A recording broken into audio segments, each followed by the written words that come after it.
eh, orang-orang yang didoakan oleh para malaikat adalah orang-orang yang mengajarkan kebaikan. Orang-orang yang mengajarkan kebaikan.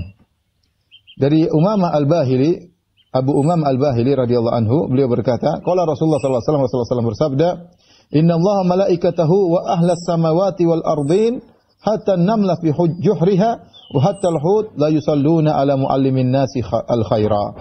Kata Nabi sallallahu alaihi wasallam, sungguhnya Allah dan para malaikatnya dan penghuni langit dan penghuni bumi sampai semut yang ada di lubangnya sampai ikan, mereka semuanya mendoakan bagi orang yang mengajar kebaikan bagi manusia, mengajarkan kebaikan bagi manusia. Ya, ini menunjukkan betapa agung ilmu yang bermanfaat. Ya, ilmu bermanfaat, baik urusan akhirat maupun urusan dunia.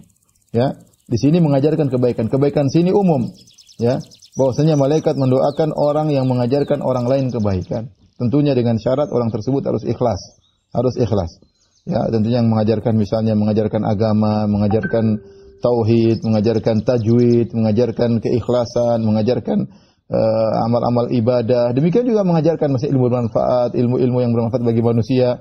Selama dia ikhlas kepada Allah Subhanahu wa taala, maka akan didoakan oleh penghuni langit dan penghuni bumi. Ini merupakan motivasi kepada orang-orang untuk jangan malas dalam mengajarkan kebaikan kepada manusia. Dan mengajarkan kebaikan kepada manusia tidak harus ustaz. Tidak harus ustaz. Siapa saja yang punya kesempatan untuk bisa memberikan share kebaikan kepada orang lain, silakan dia lakukan. Ya. Apakah dia sebagai ustaz, ataukah dia sebagai atasan, atau dia sebagai dokter. Ya. Saya sering sampaikan, yang bisa menyampaikan kebaikan bukan cuma ustaz. Saya punya teman dokter, betapa banyak orang pakai jilbab gara-gara dia. Ya. Karena kalau orang sudah datang kemudian berobat kepada dia, maka dia nasihati. Ya. Dan biasanya bisa jadi orang pasien yang sedang sakit lebih dengar kepada dokter daripada kepada ustaz.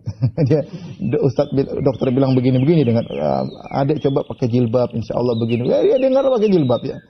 Jadi maksud saya kita terkadang sebagai atasan kalau panggil ustaz mungkin tidak didengar, tapi kalau kita atasan ngomong, tadinya dia ikut, tadinya nggak enak, nanti atasan marah. Tapi lama-lama terbiasa dengan kebaikan. Maksud saya mengajarkan kebaikan bukan cuma tugas saya ya. Semua kita kalau ada kesempatan bisa menyampaikan kebaikan, maka kita akan didoakan oleh para malaikat.